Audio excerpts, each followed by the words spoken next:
Hey guys, how's it going? So a couple of weeks ago I went to a nutritional lecture called Nutritional Lies of the 21st Century, and I was quite excited about going to it because for one thing it's being put on by a couple of organizations that I'm fairly familiar with and have been to their lectures before, InfoFIT as well as the Cory Holly Institute, and I was quite excited about going, so I Facebooked and Twittered it quite a bit before I went, and one of you guys asked me to blog it. So even though these kinds of things aren't always something that these kinds of organizations would like you to, tip their hand to, I know them pretty well, so I went and twisted some arms and I got permission to reproduce some of it. So following here is a few snippets of the lecture, and then down below they've given me permission to reproduce some highlights, notes from the lecture as well. So first of all, go ahead and watch some of the Cory's lecture, and then we'll come back. And everything to do with where they live. And I ask them, where do you live? And they say, well, 4295 Seaside Crescent. And I said, I don't mean where you physically live. I want to know where you live inside of your head. What's going on inside of your head? What do you think is important? What is your purpose? Have you defined it? What is the meaning that you've given to yourself in this life? What is your passion? What do you love to do? What is it that you live for? And often I get a blank stare in the face. It's amazing how much we have inside. We've all heard this. There's something of enormous value inside of us, but where is it? How do I get to it? How do I unlock my potential? If a person doesn't want information, doesn't want education, doesn't want to make a change, do you think for 1 minute that you can honestly change your brother or sister or mother or father or wife?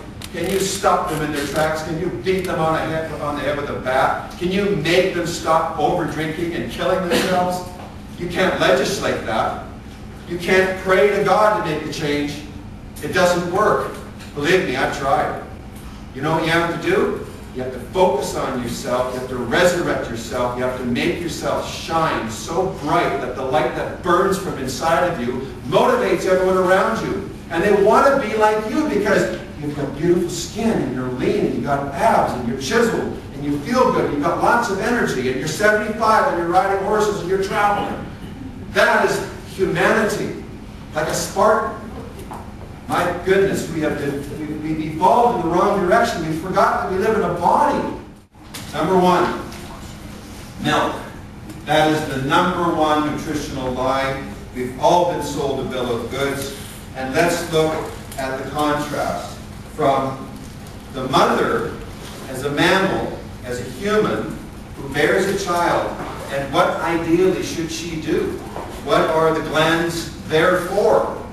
When you give live birth to your young as a mammal, you feed them with milk from the breast. And do you boil it first? Do you homogenize it? Do you take it out and process it, and sterilize it, and chop it up and add things to it? No. Right from the breast. So we know, absolutely, by looking at all the mammals on the planet, that raw milk is a design of nature. Okay. We are what we eat, eats. Now let me say that again. We are what we eat, eats. Whatever you eat, what did it eat? Because that's what's eating you ultimately.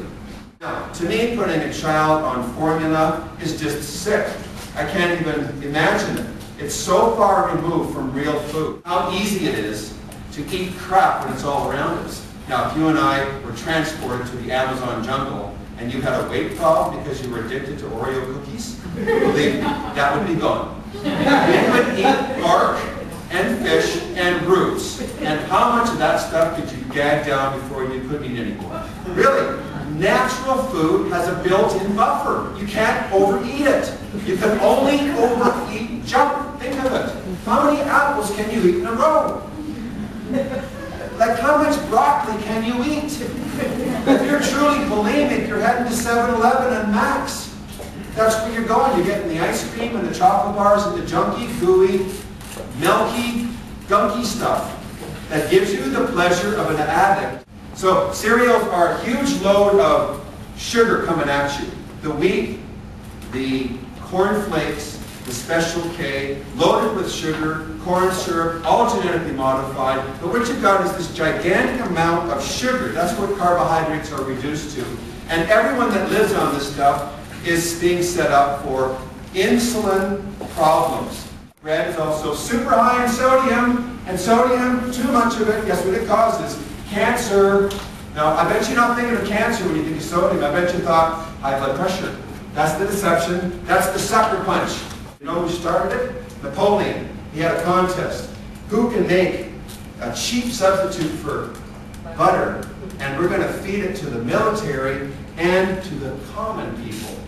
If you eat margarine, you're part of the common people. You see, margarine is cheap and it spreads, and butter you put in the fridge, it gets hard. It doesn't spread on the bread. The bread is dead. Why use the margarine and the butter anyway?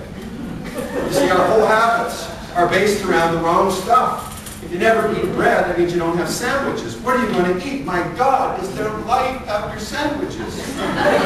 Chromium, calcium, you name it. All the elements, all the minerals are gone, pulled out.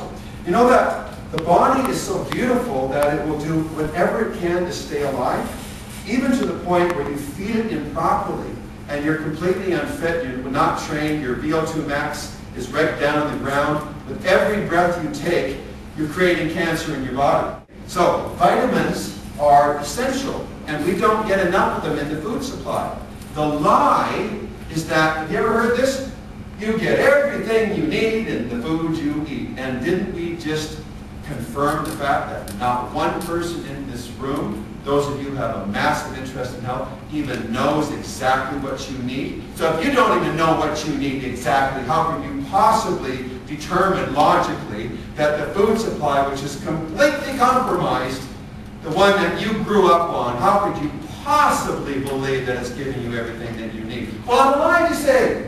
I'm alive. Yeah, but what kind of a life do you have? What symptoms are you hiding, even from your wife or father or mother? What things do you have wrong with you that no one knows about? Where are you going? When it comes to your life, are you heading in the right direction? A life of freedom? And I'm talking about freedom of disease. Are you heading into the pool of death prematurely? Here's my solution.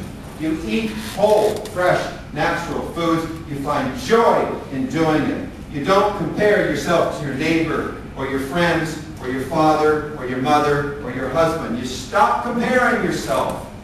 You're alive. You know what your lifespan is? 120 max. Your life expectancy, if you're lucky, is 79 in Canada. And you know what your health span is in Canada? 35. After that, the average Canadian starts taking drugs for symptoms that are never cured by the drugs, because drugs don't cure anything. They make us sicker. We eventually go back for more. We get addicted to them. We become drug addicts because we need to find a way out of the hole we've dug ourselves into. Then we start having voluntarily organs cut out of our system, and we're paying them millions for it. It's insanity. It's crazy. And you know how it starts? The grass on the damn ground. It's so simple. And the animals eat the grass, and the animals are well, and we eat them, and we move our bodies, we stay well, free of disease, always. And I'm tempted like everybody else, but you know what? When I am tempted, I think, my God, if I consume that, it might be good, but what a huge downside. Then I pull my shirt up, look at my abs. Or I turn around and flex my rear end in the mirror, and I look at those striations, and I think, you know what? It's worth it all. All right, so as you can see, Cory's a very compelling speaker, and I really did enjoy it. He did actually reaffirm a lot of things about nutrition and the way I sort of view it. So to me, it was really, really self-validating. But if you guys are interested in knowing more about these awesome organizations, feel free to check them out. InfoFIT.ca. They put on a lot of really great lectures, and they hosted Cory for this one. And CoryHolly.com for the Cory Holly Institute is the place where you can check out Cory directly. So I hope you guys enjoyed that, and give a read below to the synopsis and the notes. And I hope that you learn a few things from it, because it's very, very valuable and powerful information. Take care.